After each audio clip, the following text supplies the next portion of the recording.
Student, welcome to online classes of CG public school. बच्चों, grammar में यानी व्याकरण में आपको मैंने चैप्टर 10 पूरा कंप्लीट करा दिया है। और जिस बच्चों के काम कंप्लीट नहीं हुआ है, कृपा करके उसे काम पूरा कंप्लीट करें और मेरे पास सेंड करें। जिन बच्चों के वर्क कंप्लीट नहीं है वो जल्दी जल्दी काम करें और मैंने अपनी कॉपी के पेजेस सेंड करें जिससे कि मैं उनकी कॉपी चेक कर पाऊँ। ओके स्टूडेंट, और आज मैं आपको हिंदी फर्स्ट में चैप्टर 8 पढ़ाऊंगी। चैप्टर 8 यानी उस चैप्टर का नाम है, पाठ का नाम है ऐसे ऐसे, जिसे लिखा है, उसके लेखक हैं विष्णु प्रभाकर जी, जो बहुत ही इंटरेस्टिंग यानी रोमांचित नाटक लिखते हैं।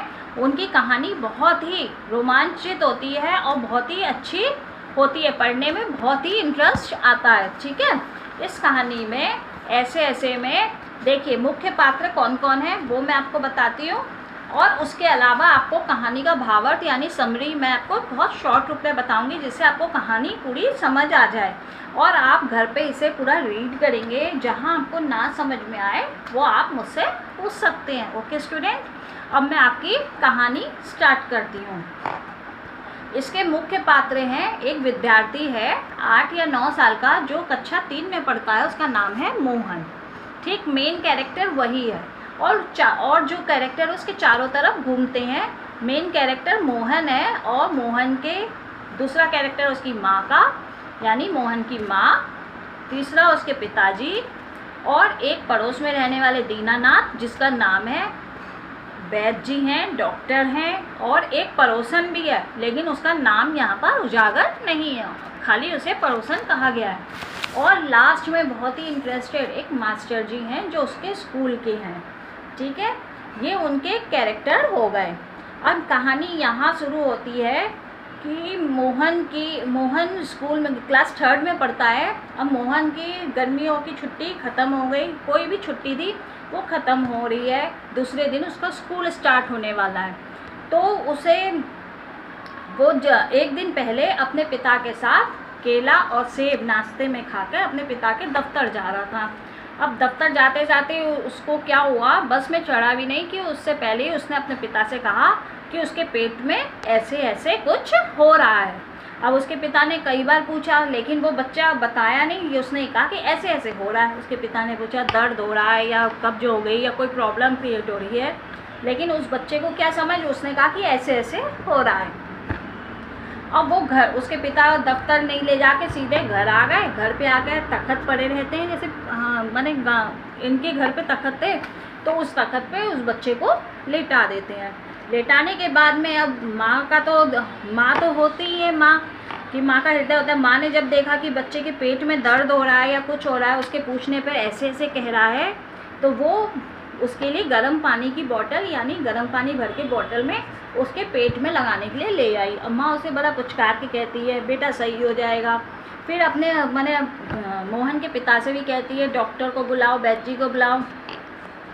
तो पिता डॉक्टर और वैद्य जी को भी बुलाते हैं। उसके बाद ही पड़ोस का एक दीनानाथ आता है, वो भी उसका हालचाल पूछता है मोहन का।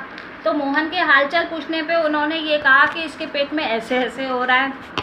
वो यही कहने लगे कि मोहन तो गली मोहल्ले का एकदम जैसे हीरो है, सब तरफ इधर उधर घूमता रहता है, नाचता रहता है, उसके बगैर किसी का मन ही नहीं लगता। तो उसके माता पिता को भी लगता है कि हाँ बच्चे को क्या प्रॉब्लम हो गई है। उसके बाद वो आते हैं, वैद्य जी आते हैं, तो वैद्य जी ने उनको हाजमा की दवाई देते हैं। वो बोलते हैं कि इनका पेट खराब हो गया, कब्ज हो गया है, इसीलिए हाजमा सही हो जाएगा, तो उसकी दवाई दे जाते हैं। फिर डॉक्टर आता है, वैद्य जी को उन्होंने वो फीस भी दे देते हैं। उसके बाद डॉक्टर आता है तो डॉक्टर को भी दे देते हैं फीस, और डॉक्टर भी उसकी डाइजेशन यानी हाजमा की ही दवाई दे के जाता है कि पेट दर्द हो सकता है इसलिए हो रहा है। लेकिन जब ये खबर पड़ोसन को लगती है, बराबर में पड़ोसन रहती है, वो आती है, तो वो भी कहती है कि आजकल नई नई बीमारियां चल रही हैं, इसके पेट में ऐसी कोई प्रॉब्लम हो रही है, क्या हो रहा है। वो भी उसकी माँ के संग में डिस्कशन उसका चलता है। उसके बाद उसके मास्टर जी को खबर लगती है, स्कूल के सर को, वो आते हैं देखने के लिए कि मोहन को आखिर हुआ क्या है, जाके देखें मोहन को क्या हुआ है। मोहन से पूछते हैं तो वही बात है, ऐसे ऐसे हो रहा है। उसकी माँ आके बताती है कि ऐसे ऐसे हो रहा है। तो अब मोहन मास्टर जी तो भाई बहुत एक्सपेरिमेंट वाले माने एक्सपीरियंस वाले हैं, उनको तो सब चीज़ का पता होता है। तो वो मोहन से पूछते हैं कि मोहन कल तो स्कूल खुल रहा है, कल तो तुम स्कूल जा नहीं पाओगे। तो मोहन कोई जवाब नहीं देता। फिर मोहन से पूछते हैं कि मोहन जो छुट्टियों का काम मिला हुआ था वो तुम्हारा कंप्लीट हो गया है, हो चुका है वो काम? मोहन चुप रहा, कुछ नहीं कहा। तभी मास्टर जी समझ गए कि इस मोहन के मन में कोई भेद है। उन्होंने फिर मोहन से पूछा कि मोहन सारा काम हो गया तुम्हारा, जो स्कूल का मिला हुआ था गृह कार्य जो मिलता है छुट्टियों में? तो मोहन ने फिर सर हिलाकर ना किया, बोला कि कुछ काम रह गए हैं, कुछ सवाल रह गए हैं। मास्टर जी ने कहा इसका ऐसा ऐसा इसीलिए हो रहा है कि इसके मन में डर बैठ गया है कि स्कूल खुलने वाले हैं और इसलिए इसका वर्क कंप्लीट नहीं है, काम कंप्लीट नहीं है, तो इसे डर लग रहा है।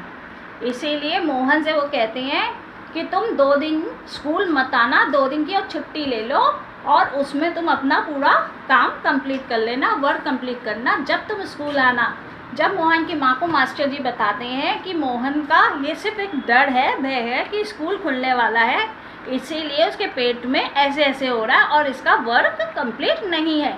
ये तो बच्चों की मनोस्थिति होती है कि आप खूब खेलते कूदते हो, स्कूल जब बंद होता है छुट्टियों में और अपने घर का कोई काम नहीं करते हो, लेकिन शेड्यूल के हिसाब से, टाइम के हिसाब से आपको अपना वर्क करना चाहिए। ठीक है, मोहन की कहानी आपको ये समझ आ गई होगी बच्चों। ऐसे ऐसे जो उसके पेट में हो रहा था और आपके पेट में तो ऐसे ऐसे नहीं होता, इसीलिए आप लोग ऐसा कोई कार्य ना करें जिससे कि आपको भी कोई प्रॉब्लम हो। ठीक है बच्चों, आपको अगर इस कहानी में कोई भी प्रॉब्लम लगे, कुछ बात ना समझ में आए, तो वो आप मुझसे पूछ सकते हैं। ओके स्टूडेंट, अगर मेरा पढ़ाया हुआ आपको अच्छा लगता है तो अधिक से अधिक बच्चे मेरे चैनल को सब्सक्राइब करें। ठीक है, थैंक यू, धन्यवाद, हैव ए नाइस डे।